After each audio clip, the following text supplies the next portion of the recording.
Good evening. এখন আমি মাংসর ঝোল আর ভাত করব। এই যে মাংস ম্যারিনেট করব। এই যে মাংস ধুয়ে নিয়ে এসেছি, চিকেন, এর মধ্যে আদা রসুন পেস্ট দিয়েছি। এই দেখুন, আমি আদা রসুন পেস্টটা করে রেখেছিলাম ফ্রিজের মধ্যে। আমি এরকম বক্সে করে রেখে দিই, দিয়ে এইটা দিয়েই চালাই।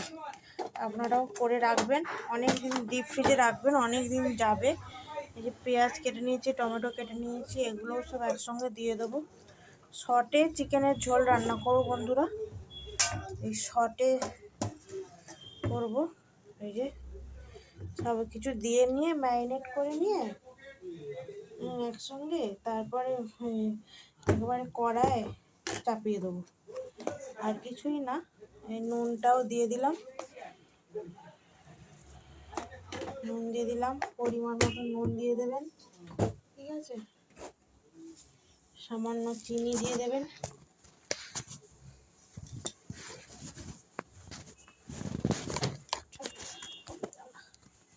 তোমরা বলেছিলাম যে মাংসের ঝোল রান্না করবো। এই দেখুন, সব চিকেনের মধ্যে মশলা টশলা সব দিয়ে দিয়েছি, আদা রসুন পেঁয়াজ টমেটো নুন, এই যে চিনি দিয়ে দিলাম, একটুখানি চিনি দিয়ে দিলাম, দিয়ে এবার একটুখানি হলুদ দেবো,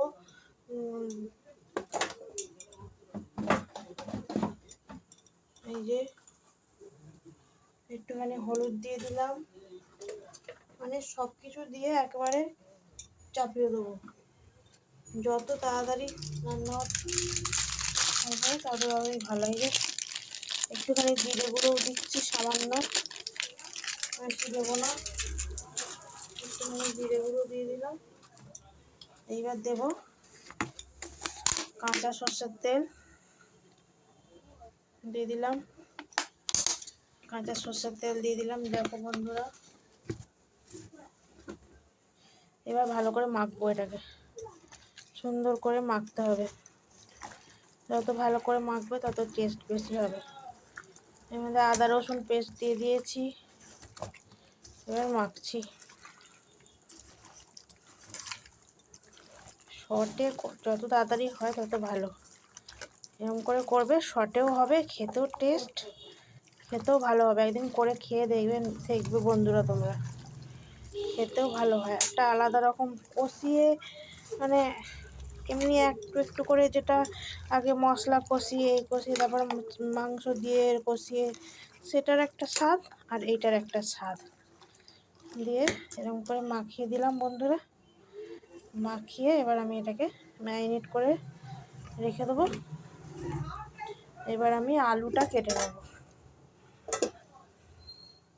চাপা দিয়ে দিলাম। এবার আলুটা কেটে নেব। এই যে বন্ধুরা, আমি আবার চলে এলাম। এই যে দেখো, আলু কেটে ফেলেছি। আলু কেটে এই যে কড়াই তেল দিয়ে দিয়েছি, দিয়ে আলুগুলো এবার ভাজবো। ভেজে একবারে মাংসটা আমি কষিয়ে ফেলবো। একটা হলুদের প্যাকেট নিয়ে এত বড়, আর একটা কাশ্মীরি লঙ্কার গুঁড়ো নিয়ে আসবি।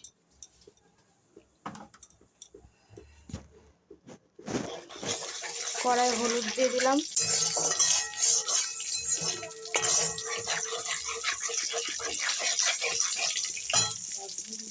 এই কড়াইটায়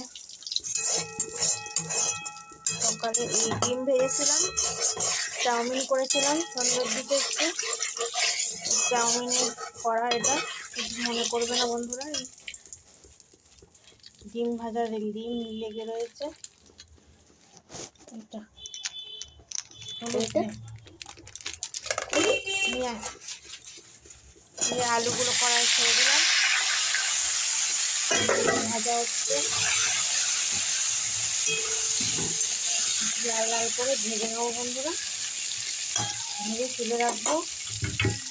আর এই যে এখানে আমার ভাত বসিয়ে দিয়েছি, ভাত হচ্ছে। ভিডিওটা করে দিচ্ছি, করতে বসতে যাবে।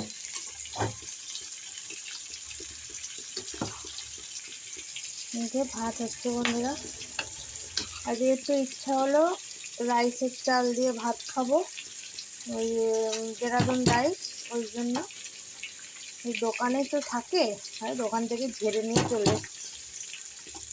কর্তা মশাই যদি বকে তো বকবে। রাইসের চালের ভাত হয়ে গেছে বন্ধুরা। এইটা বেশিক্ষণ তো লাগে না। এখন গ্যাসটাকে অফ করে দেবো, এই ভাপে হয়ে যাবে, একটু পরেই নামিয়ে নেবো। বন্ধ করে দিলাম গ্যাসটা। আর এই যে আলু ভাজা বসিয়ে দিয়েছি।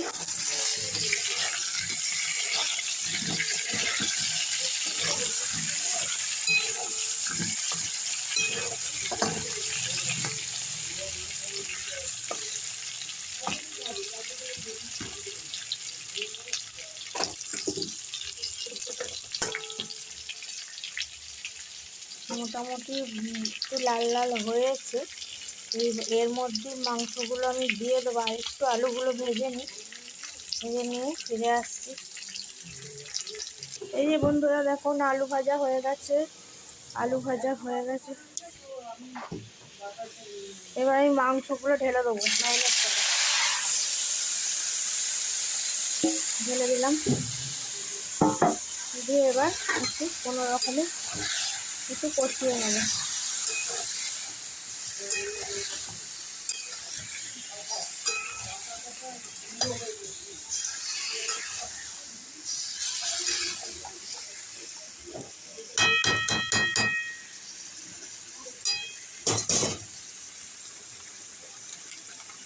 একটু কাশ্মীরি লঙ্কার গুঁড়ো দিয়ে দিলাম বন্ধুরা, নাহলে একটু লাল লাল হবে না। আমি তো কাঁচা লঙ্কা দিই না, গুঁড়ো লাল লঙ্কা বেশি খাওয়াটাও তো ঠিক না।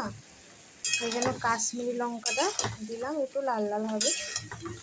এটাও খাওয়া ক্ষতি জানি, কিন্তু তাও একটুখানি তো লাল লাল হতেই পারে বলো। এইবার কষিয়ে নিলাম। এইবার চাপা দিয়ে দেবো, চাপা দিয়ে কষবো। আমার তো ছোটো জায়গা বন্ধুরা, তাই খুবই অসুবিধা হচ্ছে, কিছু মনে করো না। এই আমার ভাতও হয়ে গেছে, দেখো ভাতটা হয়ে গেছে। এই ভাত আবার বেশি ফোটালে গলে যাবে। নামিয়ে দিই বন্ধুরা, চলো নামিয়ে আবার ফিরে আসছি। চলো বন্ধুরা, রান্নাটা তো দেখলেই মতন হলো, করলাম। এই যে আর কিছুই দেখানোর নেই, এইটুকুই বন্ধুরা। এবার খাওয়ার সময় খাওয়ার ভিডিও নিয়ে আসবো। টাটা বন্ধুরা, আজকের মতন এই পর্যন্তই রাখলাম। টাটা।